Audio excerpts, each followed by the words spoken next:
Sección transversal B-17 Fortaleza Volante. Orígenes. El B-17 comenzó su desarrollo mucho antes del estallido de las hostilidades.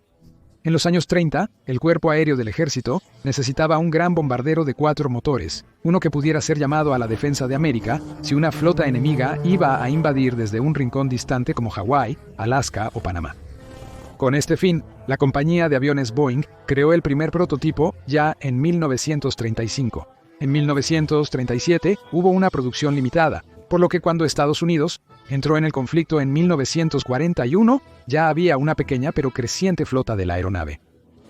El nombre Fortaleza Volante provino de un reportero que en 1935 exclamó que el prototipo parecía una fortaleza volante después de ver las múltiples ametralladoras en la nave.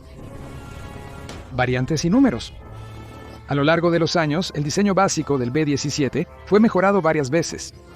Después del modelo 299, el primer prototipo, el B-17B, fue el primero en entrar en producción significativa y voló por primera vez en 1939. Durante la guerra, la Fortaleza Volante fue mejorada en varias ocasiones con más armas defensivas, motores potentes y otras características para optimizar su rendimiento.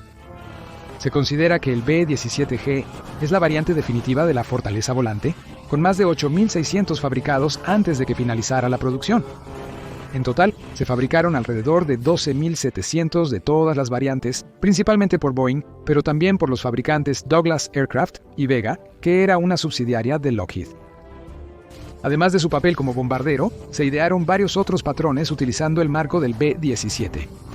Estos incluían una versión de escolta, el UMI B-40, que estaba armado con ametralladoras extra y estaba destinado a escoltar a otros B-17s antes de la introducción de aviones de combate de largo alcance, el C-108, un avión de carga, el F-9 avión de reconocimiento, entre muchos otros. Dimensiones. El B-17G medía 74 pies 9 pulgadas de largo, con una envergadura de poco menos de 104 pies y una altura de 19 pies 1 pulgada. Pesaba 36.000 libras sin cargar, aunque esto puede aumentar a más de 65.000 libras con una carga completa de bombas, ametralladoras, municiones y otras adiciones. La Fortaleza Volante estaba hecha de aluminio, mucho más ligero que el acero, ahorrando un valioso peso. Rendimiento. El B-17G era impulsado por 4 motores Wright Cyclone R1820 de 9 cilindros, cada uno capaz de producir 1.200 caballos de fuerza. La velocidad máxima de la Fortaleza Volante era de 300 millas por hora, aunque rara vez se alcanzaba con una velocidad de crucero típica de entre 170 y 200 millas por hora. El techo de servicio era de 35.000 pies. El B-17 era un bombardero de largo alcance, con un tanque de combustible de 2.800 galones, otorgándole un alcance de aproximadamente 0 kilómetros, aunque esto podía variar según la carga de bombas, el clima y otros factores. Armamento. Como bombardero, el B-17G tenía una carga útil típica de 6.000 libras de bombas, aunque esto puede aumentar a 8.000 libras dependiendo del tipo de armamento que se lleve. En ocasiones se equipaban soportes de bombas externos al fuselaje, aumentando la carga útil a más de 17.000 libras, pero esto reducía mucho el alcance operativo y rara vez se hacía. Para proteger al bombardero, el B-17G estaba equipado con 12 ametralladoras de calibre 50 instaladas alrededor del fuselaje. Estas eran un par de ametralladoras montadas a cada lado de la nariz en las mejillas del bombardero, un par de armas controladas a distancia en una torreta de barbilla, 2 armas en una torreta dorsal, un par de artilleros de cintura con una sola ametralladora cada uno, un par en la torreta de bola debajo del fuselaje y un par utilizadas por el artillero de cola. Una 13ª arma adicional también podría ubicarse en una torreta auxiliar detrás de la torreta dorsal. Debido a las limitaciones de espacio y peso, cada arma tenía una pequeña cantidad de munición, con no más de 1 minuto de rondas disponibles, lo que obligaba a los artilleros a apuntar con cuidado. El B-17 típico volaba con una tripulación de 10 hombres. Estos eran el piloto, copiloto, bombardero que operaba la torreta de barbilla, el navegante que utilizaba las armas de mejilla, ingeniero que también era responsable de la torreta dorsal, un operador de radio, un par de artilleros de cintura, un artillero de cola y un artillero de torreta esférica, posiblemente la peor posición en la aeronave. La tripulación de la Fortaleza Volante necesitaría oxígeno externo, ya que no estaba presurizada, o se desmayarían por falta de aire. Para protegerlos del frío a grandes altitudes, usarían ropa y chaquetas forradas de lana con calefacción eléctrica interna, ya que la piel expuesta sería vulnerable a congelarse. Se comunicaban mediante un sistema de intercomunicación.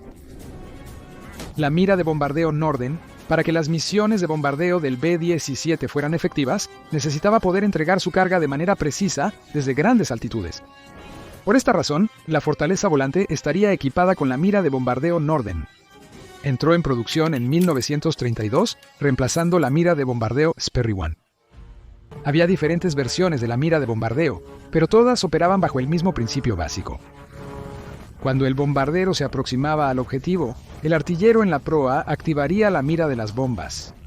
Ingresaría la dirección, velocidad de la aeronave y estimaciones de velocidad y dirección del viento en la computadora analógica. Luego alinearía las retículas en el objetivo. En este punto, él estaba en control de la aeronave.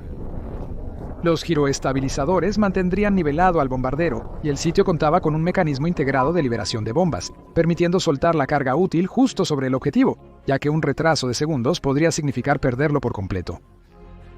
Después de lanzar las bombas, se apagaría el sitio de bombardeo de Norden y el piloto retomaría el control de la aeronave. Durante este tiempo, el bombardero era más vulnerable ya que debía mantenerse estable y nivelado, siendo un blanco fácil para cazas y armas antiaéreas. A pesar de que algunos admiradores del sitio de Norden afirmaban que podía, cito, lanzar una bomba en un barril de pepinillos, la realidad de las incursiones de bombardeo durante el caos del combate significaba que muy pocas bombas alcanzaban su objetivo y eran necesarias grandes formaciones de bombarderos para asegurar la destrucción del objetivo. Nombres y arte. Como prácticamente todos los aviones de la Segunda Guerra Mundial, las tripulaciones se volvían sentimentales con sus aviones y les ponían nombres y decoraban la nariz con arte. Estos podían variar desde lo humorístico hasta lo atrevido y lo sentimental. Animales, personajes de dibujos animados, modelos pin-up y diversas otras imágenes adornaban las fortalezas volantes, añadiendo un toque personal y un poco de ligereza y sentimentalismo a una situación por lo demás angustiosa. El B-17 en combate. El B-17 sirvió en casi todos los teatros de guerra donde participó Estados Unidos. El cuerpo aéreo del ejército estaba presente y era un avión apreciado por quienes sirvieron en ellos. A pesar de su fiabilidad y alto rendimiento, las misiones de bombardeo sobre Europa ocupada por los alemanes eran muy peligrosas. Los B-17 volarían en lo que se llamaban formaciones de caja, agrupaciones de 9 a 12 bombarderos en formación cerrada, cuyas ametralladoras podían cubrirse mutuamente. A pesar de esto, al inicio de la guerra, operaban fuera del alcance limitado de los escoltas de cazas, y una vez que estos regresaban a casa, serían acosados por los cazas de la Luftwaffe. Ante la feroz resistencia, el B-17 ganó reputación como un avión robusto, que podía soportar un castigo significativo. Eran comunes las historias de bombarderos volando con las colas destrozadas, motores dañados o enormes agujeros en el fuselaje, y estos aviones gravemente dañados aún podían regresar a casa cojeando. A pesar de esto, las tripulaciones del B-17 sufrieron tasas de bajas espantosas. Durante la guerra, se construyeron 12.700 bombarderos y se perdieron más de 4.700, alrededor del 37%.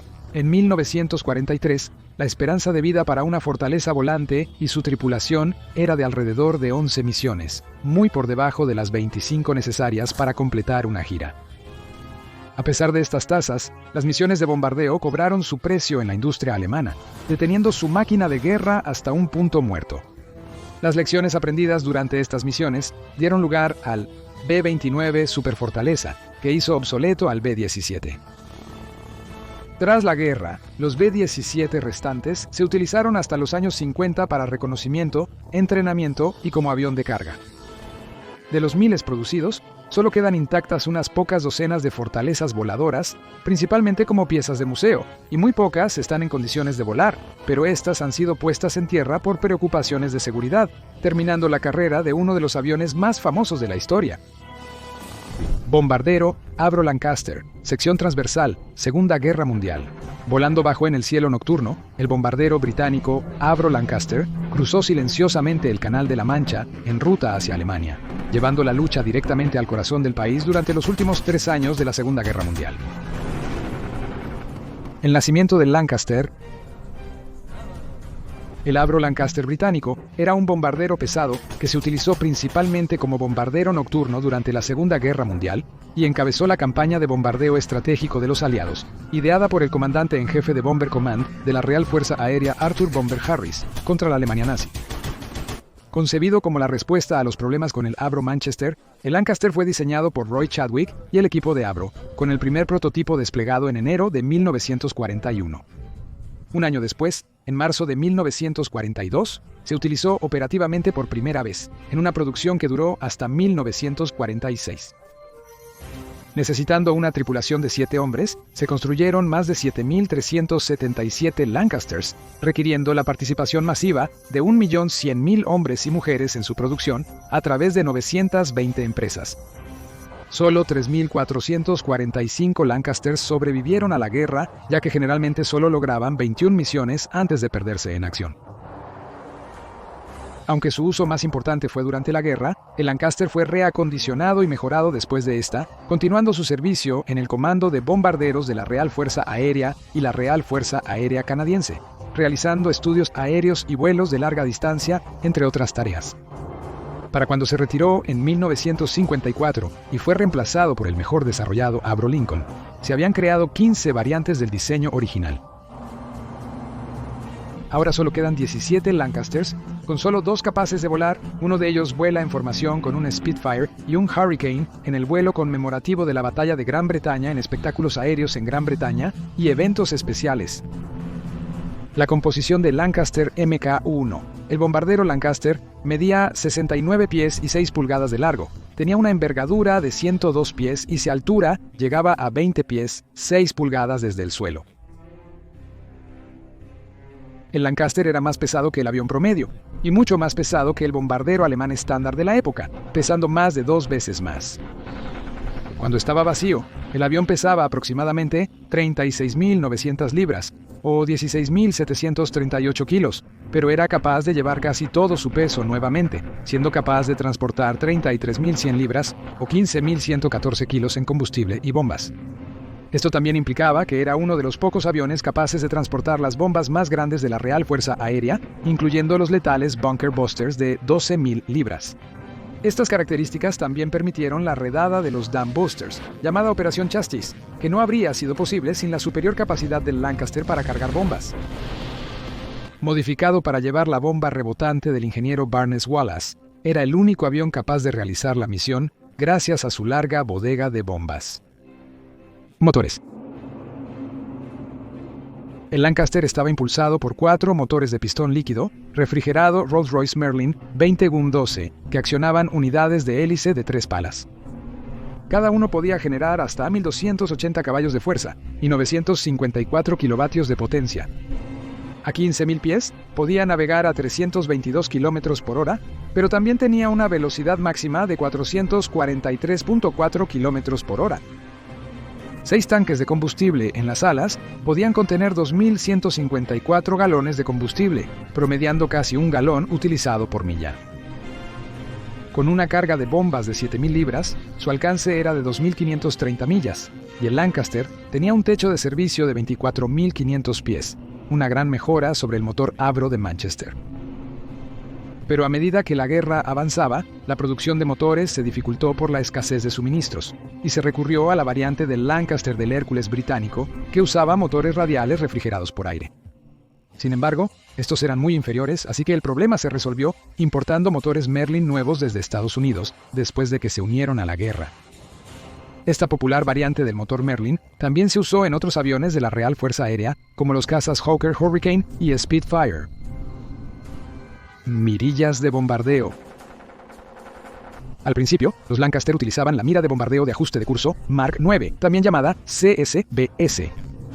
Este era un diseño rudimentario que había estado en producción desde que Harry Wimperis lo creó en 1917.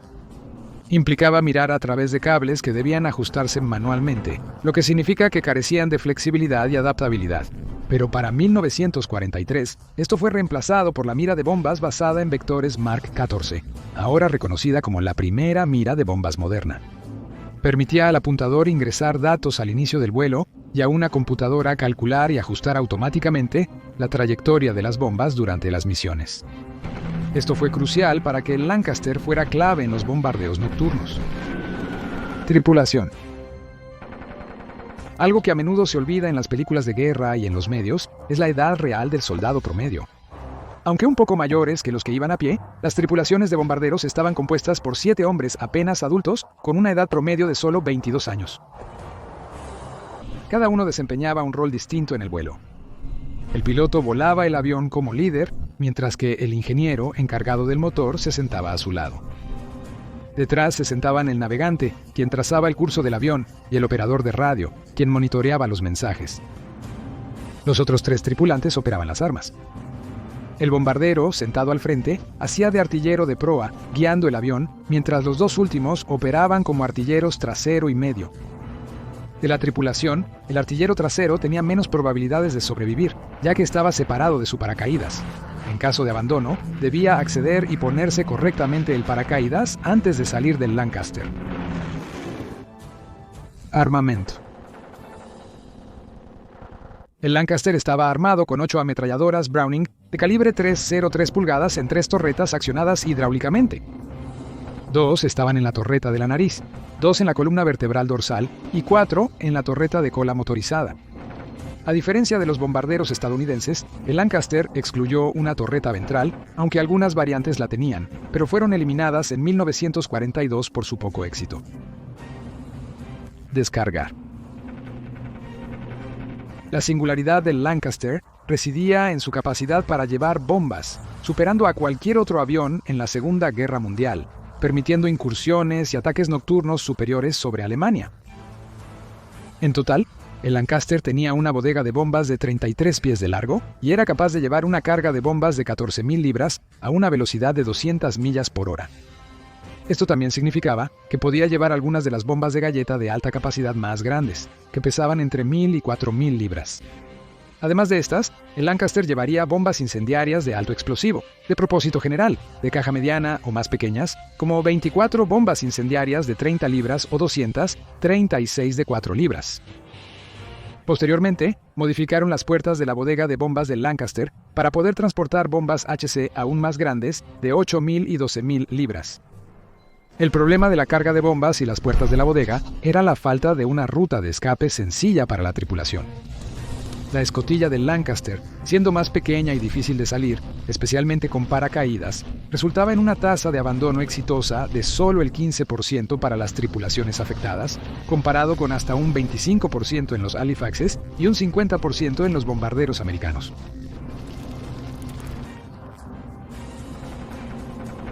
Comunicación. Con el Lancaster participando principalmente en incursiones nocturnas de bombardeo en Alemania durante la guerra, las comunicaciones entre la tripulación del avión, otros aviones e incluso la base eran fundamentales. El operador de radio, ubicado detrás del navegante, monitoreaba las comunicaciones por radio, ya que el avión tenía un receptor y un transmisor separados que podían usarse para mensajes de voz y código Morse. Su trabajo incluiría identificar amigos o enemigos en el cielo nocturno y enviar señales falsas para confundir o desviar al enemigo. Si entraban en combate activo, parte de su papel también sería actuar como vigía a través de la cubierta de plexiglas en la parte trasera de la cabina, para notificar al piloto y a los artilleros de cualquier actividad de aeronaves enemigas. El artillero trasero era crucial, ya que los alemanes solían atacar desde atrás. Él sería el primero en verlos y debía alertar al resto de la tripulación. El piloto frecuentemente giraba en espiral el avión para evadir el fuego enemigo. Durante los últimos 40 años, la Real Fuerza Aérea siguió usando el Lancaster para reconocimientos y estudios aéreos en África Central y Oriental. Finalmente fue reemplazado por el desarrollo del Avro Lincoln, que era esencialmente una versión refinada del Lancaster. Pero no fue hasta diciembre de 1953 que se retiró el último Lancaster del Comando de Bombarderos, y el último Lancaster de reconocimiento, en servicio para la Real Fuerza Aérea, también se retiró en 1954. Los Lancasters revisados siguieron siendo utilizados por escuadrones franceses durante una década más en misiones de reconocimiento y búsqueda y rescate antes de su retiro definitivo. En Simple History hemos estado trabajando con artistas talentosos en algo verdaderamente especial. Una colección de arte de pared oficial y premium que captura a los personajes más increíbles de la historia. Estas obras de arte no solo son increíbles, sino tesoros atemporales que inspiran y generan conversaciones por años. Como agradecimiento a nuestra comunidad de Simple History, ofrecemos un 25% de descuento exclusivo en estas impresiones. Diseñadas para ser atemporales, serán un tesoro duradero que mostrarás con orgullo, ideales para cualquier espacio. Imagínalos en las paredes de un aula donde inspirarán a los estudiantes y generarán discusiones significativas. O imagínalos en tu casa u oficina, donde mostrarán tu amor por la historia con sofisticación. Aprovecha la oportunidad de tenerlo. Haz clic en el enlace de la descripción.